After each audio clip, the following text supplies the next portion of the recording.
Hello guys, creamy macaroni salad tayo, no? Tingnan nyo, iba't ibang sangkap at ibang-ibang charap. Di ba? Made with love yan guys, no? So, 900 grams lang siya.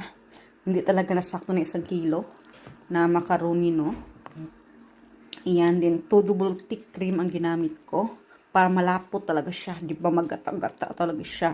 At 2 condensed na cans or tins ang ginamit natin na meron siyang mga cocktail, kaong, ayan, at adikuko.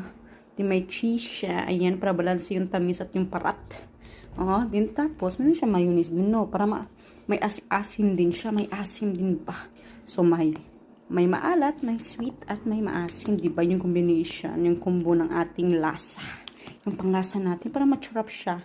The more mo siyang i-taste, the more mo siyang kainin at